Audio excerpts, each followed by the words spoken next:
কয়টা সিনেমা দেখছি, আমার কাছে এগুলো ঈদের সিনেমা মনে হয়নি। এখন সিনেমাটা চলতেছে সম্পূর্ণ একটা চাপাবাজির উপরে শাকিব খানের রাজকুমার সিনেমা নিয়ে লাইভে এসে একই বলল পরিচালক টাকলা ইকবাল। এবং পাবলিসিটির উপরে, চাপাবাজির পাবলিসিটি। এই টাকলা ইকবাল বলে শাকিব খানের রাজকুমার সিনেমাটি একটুও ভালো না, আর মোটেই ভালো যাচ্ছে না। যা চলতেছে তা সবই চলতেছে শুধু চাপাবাজির উপর।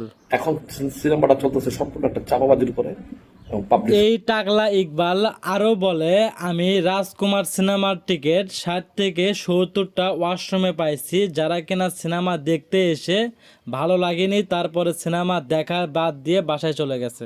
60 থেকে 70টা টিকিট আমি ওয়াশরুমে পেয়েছি। এই টাকলা ইকবাল যখন শাকিব খানের রাজকুমার সিনেমা দেখতে হলে যান, তখন হল মালিক বলে টিকিট নাই, সব হাউসফুল। তারপর একটা টিকিট সংগ্রহ করে যখন ভেতরে ঢোকে, তখন দেখে নাকি 20 থেকে 30 জন দর্শক মাত্র। হাউসফুল এই ছবি। আমি ঢুকছি, যা দেখি মাত্র 20 থেকে 30 জন দর্শক।